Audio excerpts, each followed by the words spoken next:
Assalamualaikum warahmatullahi wabarakatuh. Salam, Om Swastiastu, Namo Buddhaya, Salam Kebajikan. Halo semuanya, halo teman-teman Teknik Informatika, dan halo juga untuk teman-teman jurusan Teknik Informatika angkatan tahun 2022.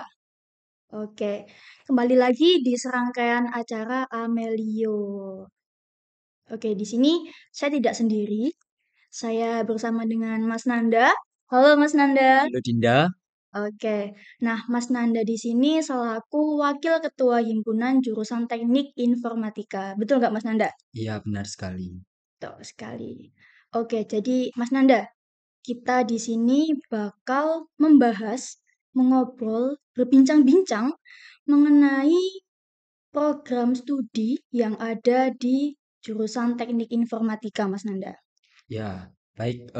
Untuk program studi yang akan saya bahas yaitu mengenai program studi Pendidikan Teknologi Informasi. Oke, Mas Nanda, tahan dulu nih Mas Nanda.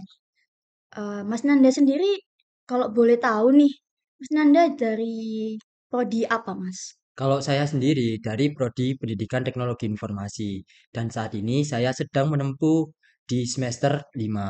Oh, berarti bakalan sejalur dengan yang kita bahas kali ini ya, Mas ya? Iya, benar sekali. Jadi, untuk pembahasan kali ini kita juga sejalur membahas mengenai Prodi Pendidikan Teknologi Informasi. Nah, teman-teman, kita mau mengulik-ngulik tentang pendidikan teknologi informasi. Mas Nanda, kalau boleh tahu nih, pendidikan teknologi informasi itu apa sih, Mas, sebenarnya, Mas? Ya, kalau kita bedah ya secara istilahnya harafiah, bahwasanya di PTI itu kepanjangan dari Pendidikan Teknologi Informasi, di mana pendidikan ini kita nantinya bakalan istilahnya untuk ahli lulusan itu dibuat sebagai tenaga pendidik untuk lulusannya di bidang TIK. Nah, Hmm. TIK ini apa? TIK ini kan teknologi informasi dan komunikasi. Itu mengenai pengertian dari prodi Pendidikan Teknologi Informasi. Oke, jadi itu sedikit penjelasan mengenai pendidikan teknologi informasi. Nah, Ya. sekarang saya mau tanya nih Mas, bagaimana sih awal atau sejarah berdirinya prodi pendidikan teknologi informasi itu Mas? Ya, kalau misal kita istilahnya mengobrol terkait dengan sejarah ya, kita Hmm. tarik ke belakang. Sejarah berdirinya teknik informatika, di mana teknik informatika ini kan istilahnya berdiri dengan pondasi dua prodi, Dua prodi, yaitu oke. manajemen informatika dan program studi pendidikan teknologi informasi. Nah, Oke, ketika itu yang berdiri duluan yaitu ada D3 Manajemen Informatika di tahun 2009. Kemudian 2009. pada prodi PTI ini Mm-mm. itu berdiri sekitar tahun 2012. Nah, untuk yang kita bahas ini kan prodi Pendidikan Teknologi Teknologi informasi, Informasi. heeh. Nah, awalnya kita kan jurusan informatika kan belum ada. Mm-mm. Adanya program studi Pendidikan Teknologi Informasi ini Mm-mm. berada di jurusan Teknik Elektro. Nah, Oh, ketika di tahun 2014 mm-mm. dua prodi manajemen informatika dan prodi pendidikan teknologi informasi ini istilahnya pindah dan berdiri itu menjadi jurusan yang baru bernama jurusan teknik informatika.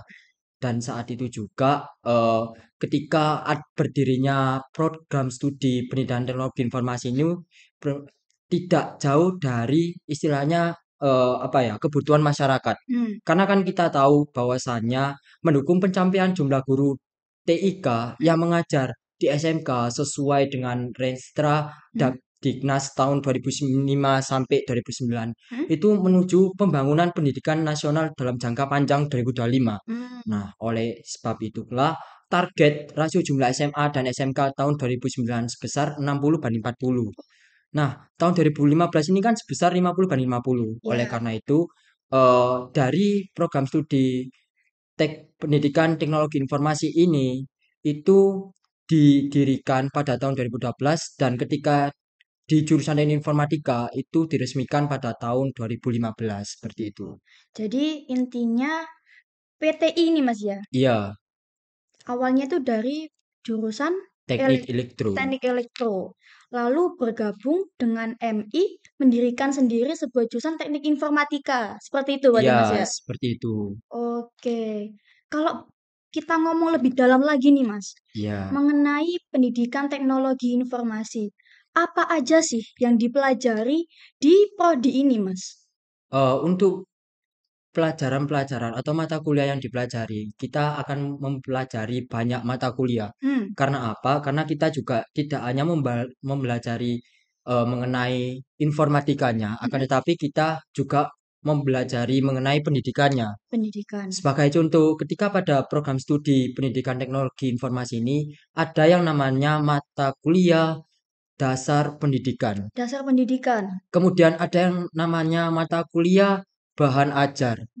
Dan kemudian ada yang namanya mata kuliah pengembangan bahan Baca ajar juga. aja. Nah, artinya ketika pendidikan ini itu juga membahas mengenai bagaimana cara kita nantinya mengajar di eh, ketika magang ataupun ketika lulus di dunia prospek kerja seperti itu. Jadi, intinya bukan hanya masalah komputer, melainkan ada juga untuk tata cara mengajar. Ya, benar sekali. Oh, Jadi di Prodi Pendidikan Teknologi Informasi kan nggak hanya kita belajar mengenai informatikanya, iya, akan tetapi kita belajar untuk bagaimana kita mengajar di dunia pendidikan, khususnya SMK SMK. bagaimana cara mendidik ya, Mas, ya? Iya, benar sekali. Jadi, untuk prospek kerja ke depannya itu bakal kalau kita tarik garis lurus itu bakal menjadi seorang pendidik. Betul seperti Pendidik. itu, Mas? Iya. Nah, karena kan kalau semisal kita lihat dari istilahnya ada route mapping. Mhm Route mapping dari semester 1 sampai semester 8. mhm, Itu kan semester 1 bakalan fokus ke mata kuliah yang mata kuliah itu mata kuliah wajib. wajib. Dan kemudian di semester 2 juga ada mata kuliah yang wajib. Artinya mata kuliah yang di-upgrade dari semester 1 Mhm, ke semester 2. oke. Nah, kemudian di semester 3 itu juga sama, 3 4 itu sama, masih istilahnya ada mata kuliah yang ditanamkan di prodi Pendidikan Teknologi Informasi ini. Oke, Lalu ketika di semester 5 baru ada yang namanya penjuruan. penjuruan. Kalau semisal kita membahas penjuruan di program studi pendidikan teknologi informasi, untuk saat ini kita ada 3 penjuruan. 3, Nah, yang pertama itu ada TKJ, TKJ, kemudian ada RPL, LPRL, kemudian ada multimedia. multimedia. Nah, ini Oke. adalah penjuruan-penjuruan yang nantinya bakalan teman-teman istilahnya pilih di semester 5. Hmm, Lalu ketika di semester 6, ini kan ada yang namanya teman-teman bakalan magang magang. atau studi independen atau KKN. Nah, baru di semester 7-nya teman-teman bakalan magang mengajar atau PLB. Dan di semester 8-nya baru teman-teman akan melakukan yang namanya proses skripsian. Jadi pada intinya untuk semester 1 sampai 4 itu masih mengenai teori-teori. Nah, Masuk ke semester 5 mulai penjuruan. penjuruan. Oke. Mas, kalau boleh tahu Mas Ananda Irfan ini udah semester berapa? Saya sudah semester 5. Semester 5. Iya, Berarti udah kurang lebih 2 tahun ya? kurang lebih 2 Kurang tahun. lebih 2 tahun. Saya mau tanya dong Mas, Hmm. tips and trick buat dapat nilai yang bagus itu gimana sih Mas? Untuk tips and trick dalam prodi pendidikan teknologi informasi ya, Mm-mm. karena kita istilahnya juga dituntut untuk menjadi seorang guru. Seorang guru, iya. Seorang guru kan harusnya yang pertama, dia adalah yang mempunyai attitude. Oh, Jadi attitude. teman-teman untuk tipsnya adalah memiliki attitude yang baik. Dan ketika teman-teman memiliki attitude yang baik, otomatis teman-teman itu aktif. Nah, ketika teman-teman aktif dalam pembelajaran, teman-teman bakalan bisa mendapatkan nilai bagus. Dan Mm-mm. yang kedua, poin teman-teman adalah teman-teman harus bisa memanajemen waktu. Karena apa? Memanajemen waktu ini kan berhubungan dengan kedisiplinan teman-teman Kedisiplinan, dalam mengerjakan tugas-tugas. iya, tanggung jawab juga. Nah, kalau teman-teman bisa mengerjakan tugas baik mungkin, Mm. maka teman-teman bisa mendapatkan nilai yang bagus. Nah, itu tips and trick ya, Mas, ya, untuk Iya, mendapatkan nilai bagus. Nah, Mas, kalau sudah mendapatkan nilai bagus, nah untuk kedepannya itu seperti apa sih? Kalau mungkin apa saja prospek kerja yang sejalan ataupun yang bisa digapai melalui jurusan ini, Mas? untuk prospek kerja ya. Iya. Sebenarnya kan kalau semisal kita membahas Mhm.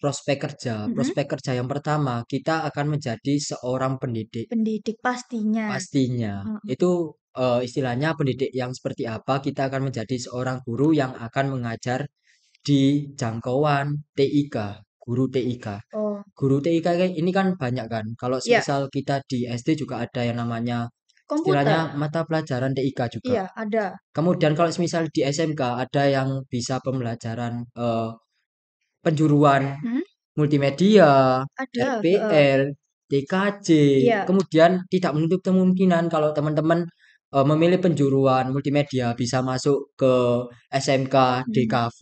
Oke, heeh. Itu kalau semisal kita, eee, meng berbicara mengenai prospek kerja di Prospek dunia kerja. pendidikan. Mhm. Karena kita kan selinier dengan pendidikan teknologi informasi. Iya, betul Kalau sekali, Mas. semisal teman-teman mau Sedikit istilahnya keluar dari dunia pendidikan, heeh, teman-teman kan juga bisa menjadi seorang yang namanya web developer, web developer, kemudian pengembang. programmer, Mhm. sistem analis, sistem desainer, bahkan teman-teman bisa istilahnya menjadi UI UX development. UI UX, Nah, oke. itu kan bisa teman-teman bisa istilahnya gapai karena apa? Karena ketika prospek kerja lulusan ini kan berkaitan dengan mata kuliah yang diajarkan pada Mhm. program studi pendidikan teknologi informasi. Oke. Seperti itu. Berarti benar-benar luas sekali ya, Mas, ya, Ya, jangkauan kerjanya. luas sekali sebenarnya. Oke, Mas, sedikit boleh dikasih pesan untuk teman-teman yang baru masuk angkatan tahun 2022, Mas? Kesan pesan atau kesan? Pesan Pesan ya. pesan, heeh, Oke. pesan Ini pesan untuk teman pesan untuk teman-teman angkatan 2022 ya, yang istilahnya menempuh di prodi pendidikan teknologi informasi. mhm, Untuk teman-teman angkatan 2022, pesan saya mungkin tingkatkan lagi kedisiplinan karena teman-teman nantinya bakalan banyak mengerjakan yang namanya makalah mhm, dan juga, teman-teman jangan malas untuk mengoding. Karena apa? Karena teman-teman juga istilahnya di sini masuk ke ranahnya teknik informatika dan teman-teman juga nantinya bakalan bertemu dengan istilahnya dunia coding di teknologi informasi.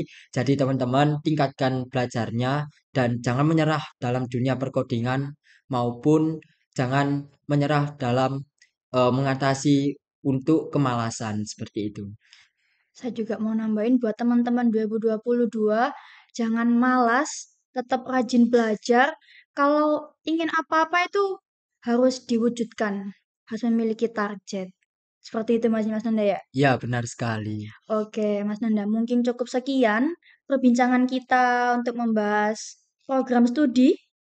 Ya, untuk kurang lebihnya mohon maaf. Saya akhiri. Oh, sebelum itu Mas kita mau jargon dulu. Boleh? Boleh, silakan. Oke, Kita tutup dengan pembangkitan jargon. semangat Iya, betul dengan sekali. jargon. Saya pimpin ya Mas ya. Silakan. Oke. TI, Bravo, TI, bravo, TI, bravo. Informatika. Viva la Inti. Oke teman-teman, terima kasih. Saya akhiri. Wassalamualaikum warahmatullahi wabarakatuh. Dadah.